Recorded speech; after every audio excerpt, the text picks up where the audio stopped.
Nagulat ako. Napatanong ako kay Elena kung anong kinalaman ni Diana sa aking ama. Bakit nito gagawin iyon? Ikinuwento ni Elena na bago pa raw mamatay ang aking ina ay nabuntis ng aking ama si Diana. Ngunit ayaw niyang panagutan iyon. Inudyukan niya si Diana na ipalaglag ang anak nila dahil bawal na relasyon lamang ang meron sila. Nalaman daw iyon ng aking ina. Siguro kaya nga lumala ang sakit ng aking ina ay dahil sa kinikimkim na stress sa aking ama. Nanahimik ang aking ina. Hindi niya ginamit ang kanyang pagiging mambabarang dahil ayaw daw ng aking ina na masira ang aming pamilya. Nang mamatay ang aking ina, akala raw ni Diana ay maipagpapatuloy na nila ang kanilang relasyon. Ngunit umalis ang aking ama at nagtrabaho sa ibang bansa. Iniwan niya si Diana at tuluyang pinutol ang komunikasyon dito. Nang nasa ibang bansa na ang aking ama, alam niya na may ginagawa na si Diana sa kanya ng paunti-unti. Madalas na raw sumakit ang kanyang katawan. Ilang beses siyang nagpatingin doon na walang naging resulta. At pagka-uwi nga niya ng Pilipinas ay lalo itong lumala. Kaya pala laging sinasabi ng aking ama na huwag na namin siyang intindihin. May malaking kasalanan pala siya sa amin, lalong-lalo na sa aking ina. Doon pa ako humingi ng tulong sa mga kamag-anak ng aking ina para lang mapagaling siya. Kung nalaman nila ang dahilan ng pambabarang sa aking ama, hindi ko alam kung tutulong pa sila. Sa ginawa ng aking ama na pagtataksil sa aking ina, siguradong magagalit din sa kanya ang mga iyon. Baka nga sila pa mismo ang mambarang sa aking ama. Noon ko lang din naintindihan kung bakit ko napapanaginipan ang aking ina noong mga araw na ginagamot ang aking ama ng mga kaanak niya. Nadismaya talaga ako sa mga sinabi ni Elena na ikinumpisal sa kanya ng aking ama.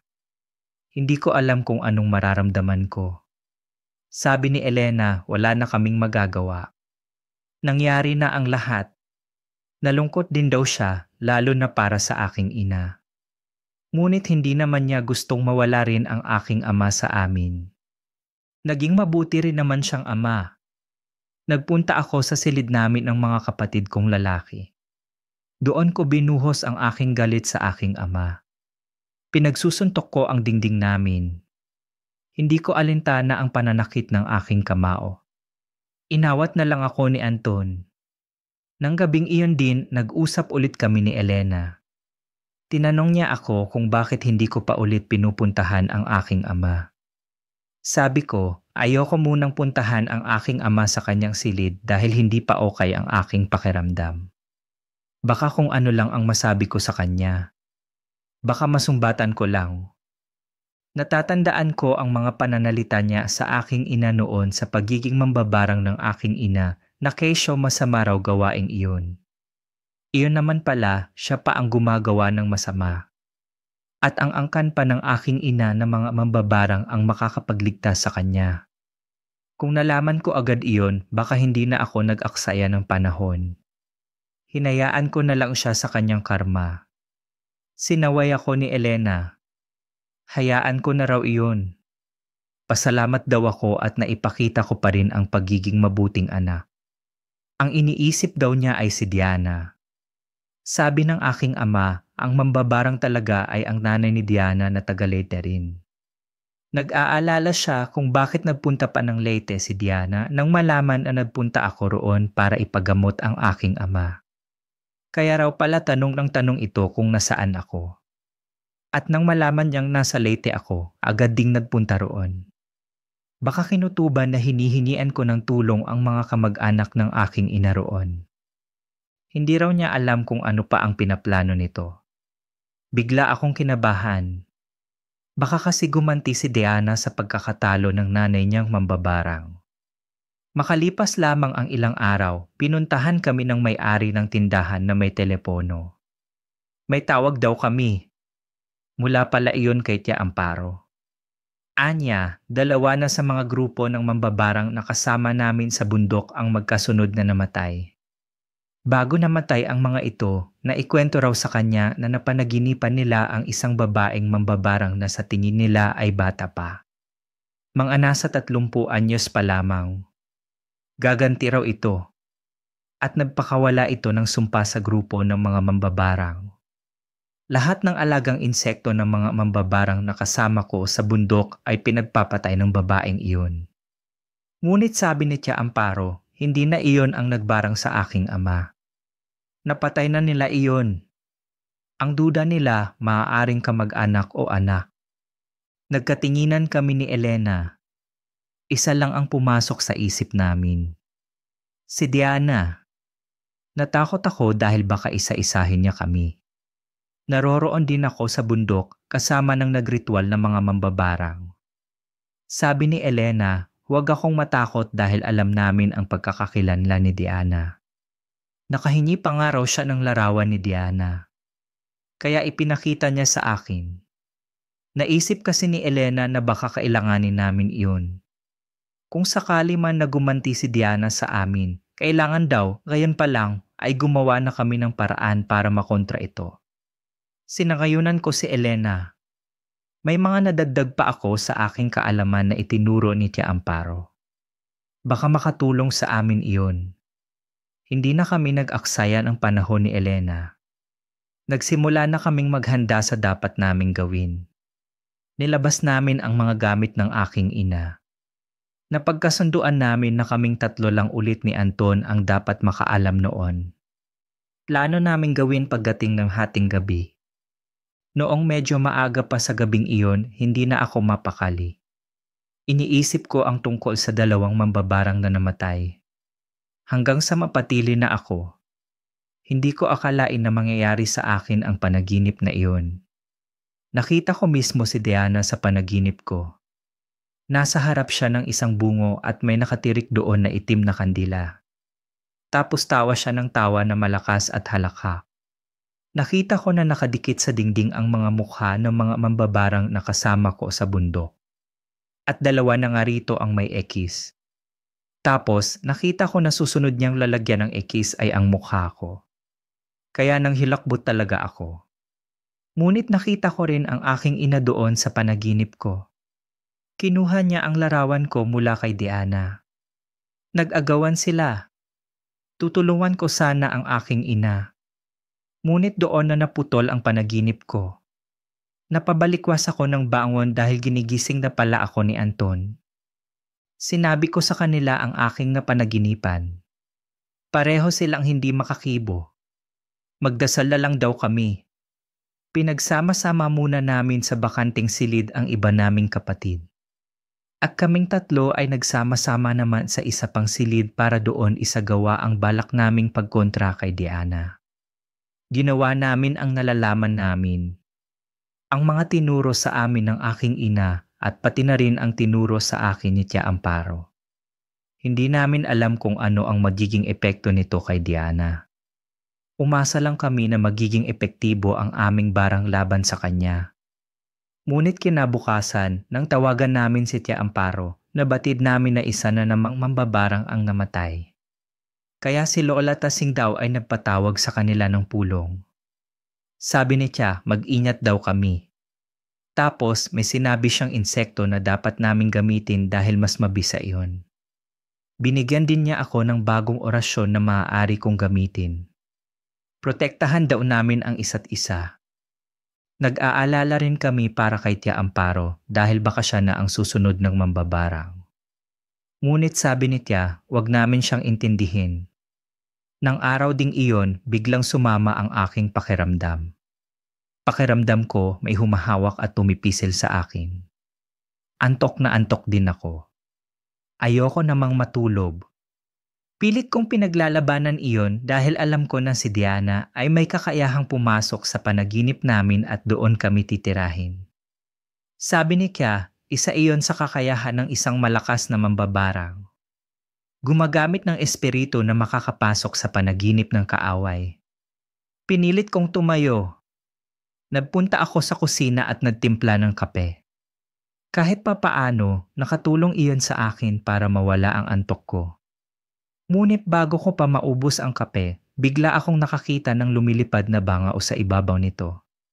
Dahil sa pagkabigla, nabitawan ko ang tasa ng kape.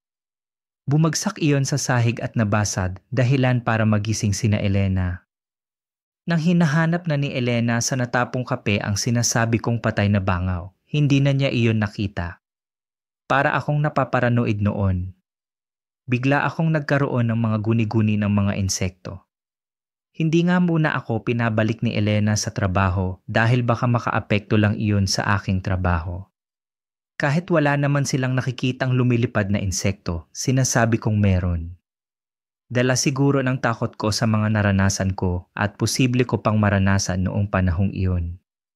Patuloy pa rin kami sa pag-orasyon gabi-gabi. Habang ako ay patuloy pa rin nananaginip ng tungkol sa mambabarang na si Diana. Isa pang naging eksena namin sa panaginip ko ay kinakaladkad niya ako patungo sa madilim na bahagi na parang kulungan. Hanggang isang araw, napansin ko sa salamin na nagkakaroon ako ng maliliit na butas sa mukha. Tiningnan kong mabuti kung tagyawat ba iyon o ano. Ilang gabi na rin kasing hindi ako nakakatulog dahil sa kakaisip ko sa barang. Ayokong mabiktima nito. Nang makita ni Elena ang aking mukha, nag-alala rin siya. Mabuti na lamang at nahanap na ni Anton ang pinapahanap na insekto ni Tia Amparo. Malaki raw ang maitutulong sa amin ng insektong iyon laban sa kapwa namin mambabarang. Isa itong mabagsik na insekto na nagtataglay ng lason.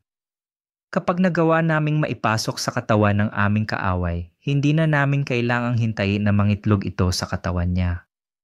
Dahil sa lason pa lang na taglay nito, tiyak na babawian na ng buhay ang may-ari ng katawan.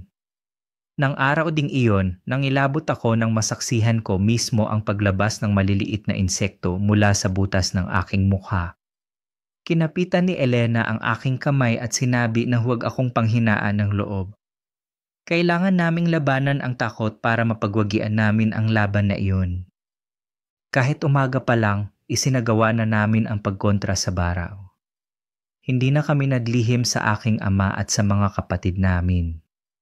Sinabihan na lang namin sila na manatili lang muna sa silid ng aking ama at huwag kaming abalahin. Nakita kong umiyak ang aking ama. Siguro dahil naaawa siya sa pinagdaraanan namin. At dahil iyon sa kanyang kagagawan. Dahil sa kanyang kalokohan sa babae. Isinara namin ni na Elena ang mga bintana at pinto ng bahay. Nagtirik kami ng mga puting kandila sa halip na itim. Palibot iyon sa aming pwesto. Nilagay namin ang mabagsik na insekto sa garapon kasama ng papel kung saan nakasulat ang buong pangalan ni Diana at ang kanyang kaarawan. Kasama na rin doon ang larawan niya. Ang garapon ay pinalibutan namin ng mga patak ng kandilang puti.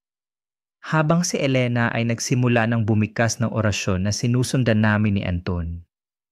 Habang ginagawa namin iyon, ramdam ko ang paglabas ng mga insekto sa bawat butas ng aking mukha. Takot na takot ako. Maging si Anton, nakita ko sa ekspresyon ng kanyang mukha ang sobrang takot. Ngunit tuloy pa rin siya sa pagbigkas ng orasyon. Ganoon din si Elena. Napapikit na lang ako at napaluno. Sinabi ko sa aking sarili, higit kailanman sa mga sandaling iyon, kailangan ko ng lakas ng loob. Pilit kong pinaglabanan ang takot habang lumalakas ang hangin sa loob ng aming bahay. Inisip ko na lang ang mga insektong nakita ko sa bundok. Ang mga alaga ng mga mambabarang. Inisip ko rin na kasama namin sila sa mga sandaling iyon. Na nasa paligid lamang sila at gumagabay sa aming magkakapatid. Matapos ang orasyon, nawala ang mga insekto sa aking mukha. Kinuha ni Elena ang mabagsik na insekto sa garapon at pinakawalan iyon. Pinagpatuloy namin ang orasyon hanggang sa makabalik ang insekto sa amin. Nabitbit nito ang sinulid na itim. Alam ko na ang ibig sabihin noon. Nagyakap-yakap kami ni na Elena at Anton. Nang sabihin ko iyon, hiniling namin na sana'y una at huli na ang pangyayaring iyon. Ang sumunod na kamustahan namin ni Tia Amparo ay naging maayos na. Alam nila na kami, magkakapatid, ang nakatalo sa mambabarang na iyon. Kahit ganoon ang nangyari, hindi naman namin iyon pinagyabang. At hindi na rin ginamit ang aming kaalaman tungkol sa barang. Hindi ko na napanaginipan ulit si Diana at ang aking ina. Alam kong ang aking ina ay mapayapa na sa kanyang kinaroroonan. Ngunit si Diana, hindi namin alam kung saan mapupunta ang kanyang kaluluwa. Ang totoo, hindi naman kami nakakatiyak kung napatay nga namin siya. Kahit na nagtagumpay kaming talunin siya, wala naman kaming ebidensya na magsasabing patay na nga ito. Basta, iyon lang ang sabi ni Tia Amparo. Hindi na raw nila nararamdaman ang presensya ng nakababatang mambabarang. Marami pang hiwaga talaga ang bumabalot sa barang. Iba't ibang katangian, lakas at kapangyarihan. Tulad din sa isang mangkukulam na may iba't ibang pamamaraan. Ngunit magkakaiba man daw ito, iisa pa rin ang layunin. Ang makapanakit ng isang nilalang. Kaya mas mabuti kung iiwasan na lang ito. Sa mga makakarinig ng kwento ko, palagi na lamang maging mabuti. Para walang magpabarang sa inyo.